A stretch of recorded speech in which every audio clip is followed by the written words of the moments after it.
The rain began softly that morning, tapping against the windows of St. Anne's Community Clinic like hesitant fingers. Inside, the scent of antiseptic clung to the air, familiar and cold, but dry. Malik Washington barely noticed. His white coat hung from his shoulders like a shield, his stethoscope looped around his neck out of habit more than need.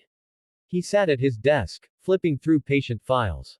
Another Monday. Another list of names, symptoms, and lives he would briefly intersect with before fading into the background again.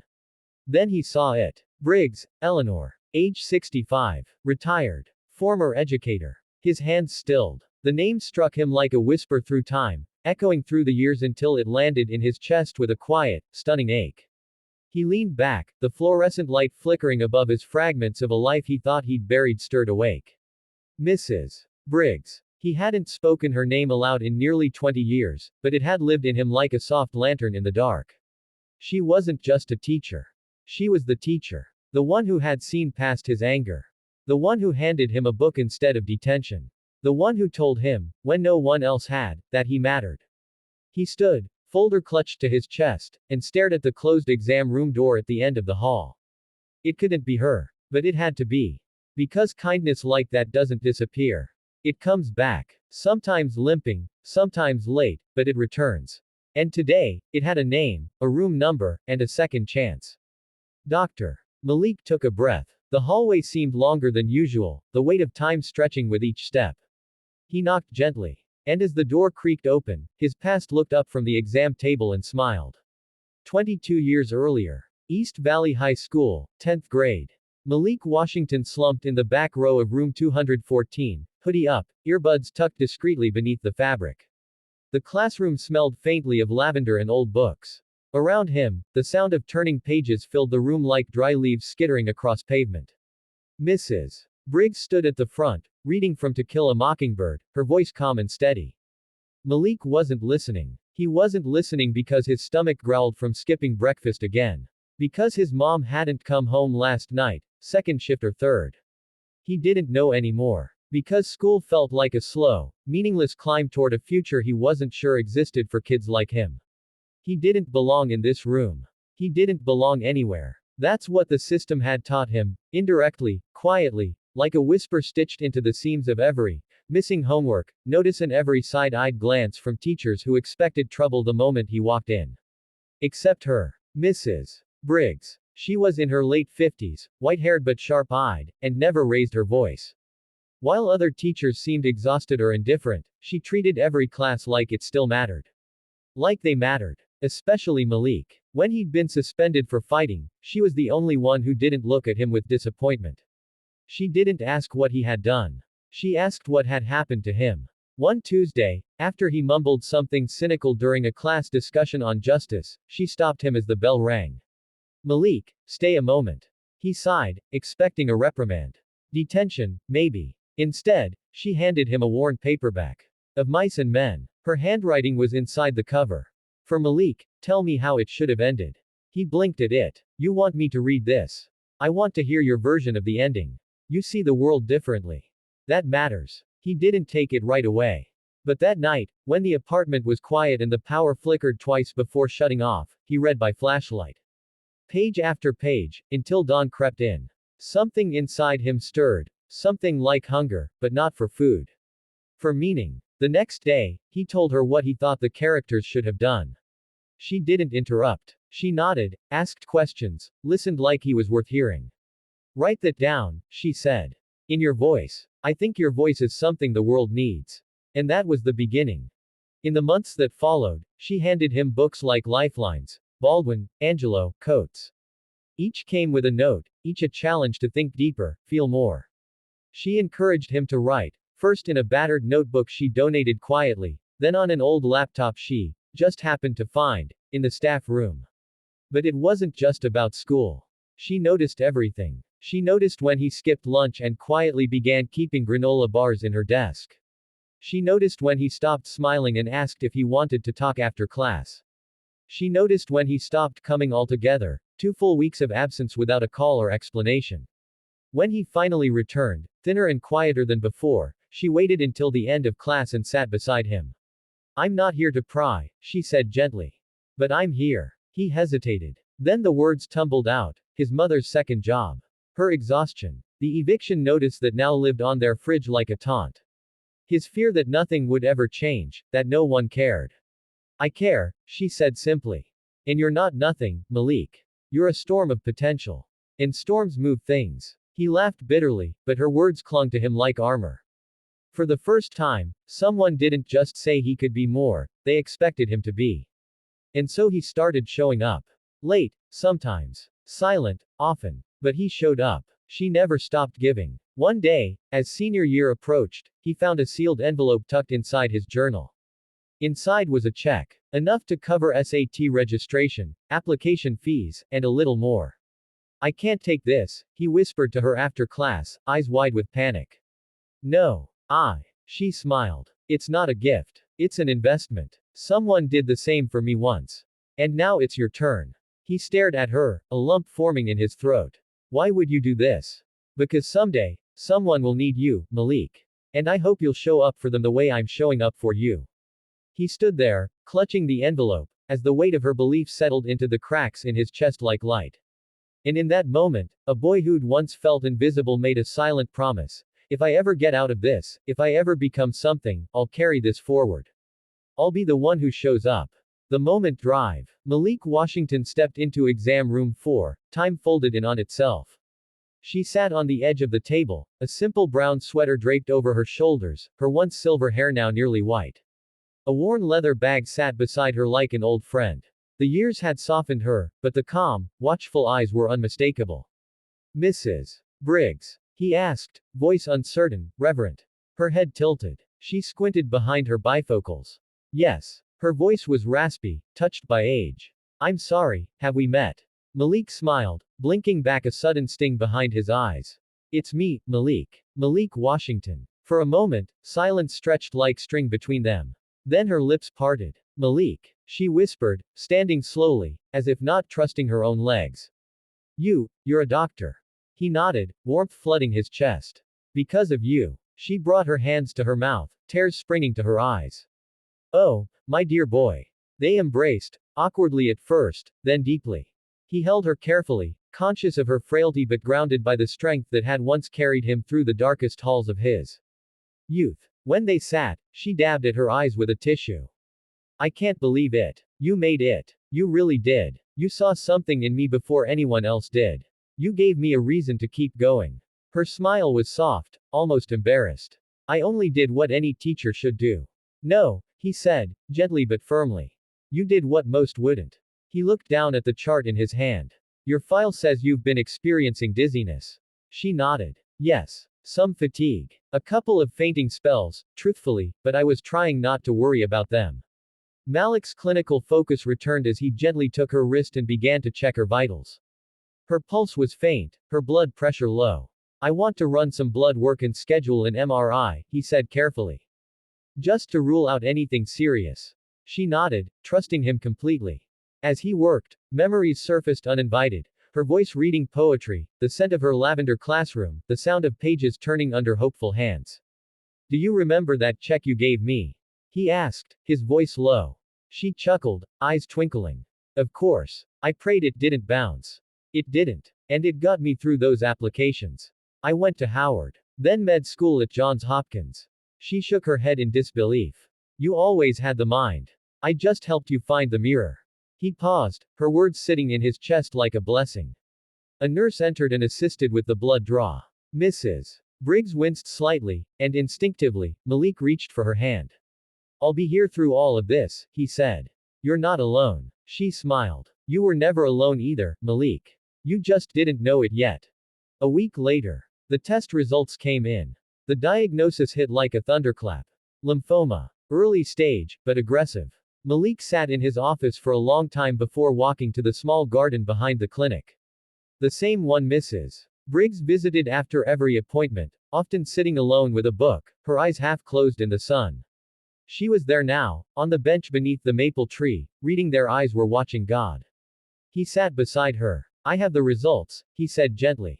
It's not great. But it's not unbeatable. She nodded slowly. Lymphoma. You knew. She touched her chest. Not the word, but, I've seen enough life to recognize a shadow when it walks with me. He swallowed hard. We'll fight it. Together. She looked at him, her hand covering his. I'm not afraid of what's ahead, Malik. I just didn't think I'd get to see this. You were my wildest hope. You saved me, he said. Now let me return the favor. The following months became a rhythm of chemo and check-ins.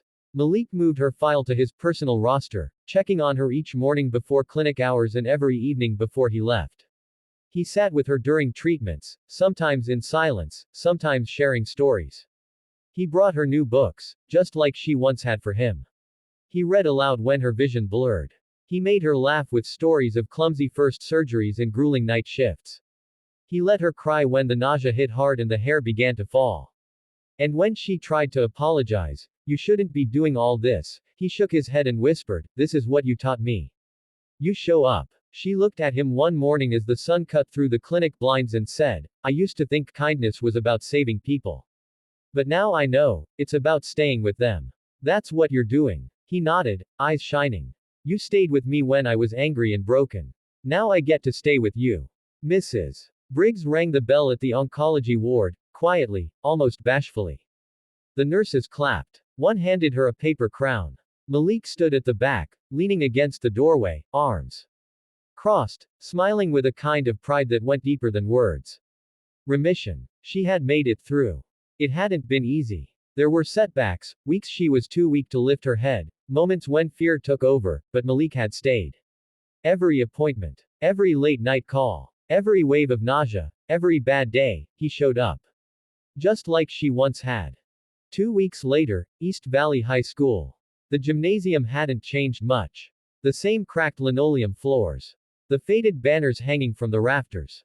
But today, it echoed with new energy, students in rows, teachers lining the sides, chatter fading as the principal approached the mic. And now, it is my honor to welcome one of our own back to the place his journey began. A doctor, a mentor, and a shining example of what resilience and compassion can build. Drive. Malik Washington. Polite applause rose, then erupted into cheers when Malik walked onto the stage. He cleared his throat, eyes sweeping across the students, the next generation. Many of them looked like he once had. Tired, uncertain, wondering if they had any worth beyond the labels given to them. I sat where you were once, he began. I had questions in my heart that no one seemed to care about. I thought I was just another number. Another statistic. I thought the world had already made up its mind about me. He paused. And then a teacher changed everything. He turned toward the front row, where Mrs. Briggs sat in a wheelchair, a light shawl wrapped around her shoulders. Her eyes glistened. She didn't save me with some big, dramatic moment. She saved me by showing up, again and again. By seeing me. By telling me I mattered, even when I didn't believe it myself. He looked back at the crowd. One act of kindness can echo for years. What she gave me, I now get to give others.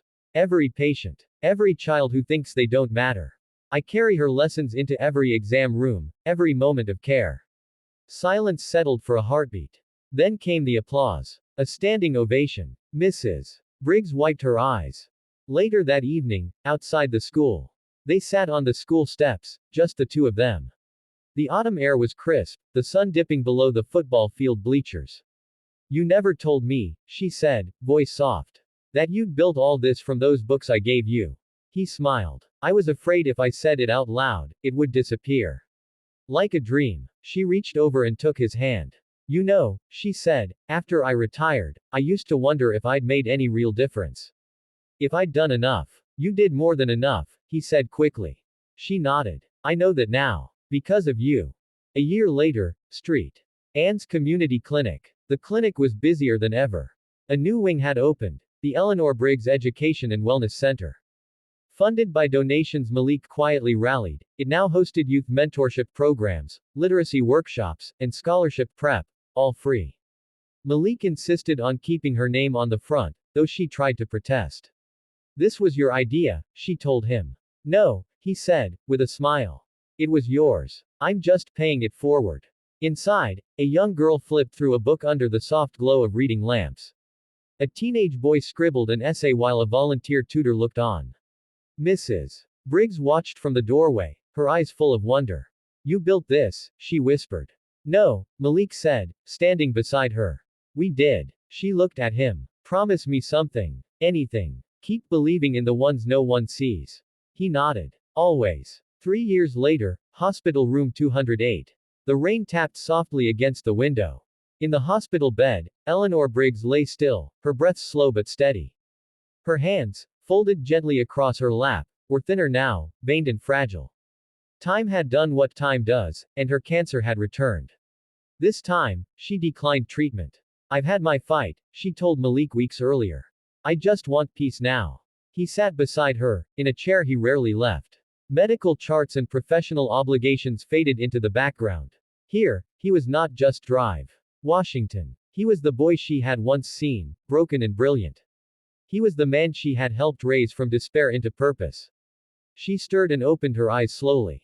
You're still here, she whispered. He smiled. Always. I dreamt last night, she murmured. You were standing in front of a class. Teaching. He chuckled softly. I did give a talk at the university last month. About compassionate care. She nodded faintly. Good. They need that. A long silence stretched between them, filled with the hum of machines and the comfort of shared presence. I'm not afraid, she said after a while. I know, he replied. But I worry, she added, voice weakening, that kindness is becoming rare. That the world's too busy. Too hard. He leaned closer and gently took her hand. Then I'll be the interruption, he said. Just like you were. She smiled. That night, she passed quietly, a soft exhale in the dark. Malik sat with her for hours, his hand never leaving hers. 2 months later, Briggs Memorial Garden. A small crowd gathered beneath the cherry blossoms blooming too early, as if spring had rushed in to keep her company. There were students, former teachers, clinic patients, city officials. Each held a flower. Each had a story. Malik stepped up to the podium set beneath the tree she used to sit under with her novels. She once told me, he began, that the smallest act of kindness could save a life. She was wrong. He paused. It can save generations. He shared how she'd changed his life with a book, a word, and her belief. He shared how her compassion became the blueprint for everything he built. The clinic, the youth center, the programs reaching hundreds of kids just like he once was. She never asked for thanks. Never sought praise. She just showed up. His voice cracked. And now, it's our turn. He looked around, eyes meeting those of the many she had helped, some knowingly, others indirectly. To keep showing up. To see people. To speak life into them. To choose kindness, even when the world doesn't. He stepped down. One by one, they laid their flowers beneath the cherry blossom tree. 1 year later, clinic lobby. A young boy sat alone, clutching a backpack that had seen better days. He looked up nervously when Dr. Washington approached. You must be Jaden, Malik said, kneeling. Ms. Rivera at school said you're good at science. The boy shrugged. I guess. Sometimes. Mind if I show you something? Malik opened his laptop and pulled up a digital microscope. This is a white blood cell. Pretty cool, huh? Jaden leaned in. His eyes lit up. Malik smiled. He recognized that look, the spark, the silent hope waiting to be nurtured. He saw himself again. And in that moment, a memory bloomed. A teacher's voice, a stack of worn paperbacks, and a handwritten check that read, for college applications. Because you are worth it. The echo of her kindness rang out again. And again. And again. Dash dash dash. Final line. Long after her last breath, Eleanor Briggs was still teaching, through every life Malik touched, every hand he held, every time he chose compassion in a world that often forgot how. A light had returned, and it kept burning.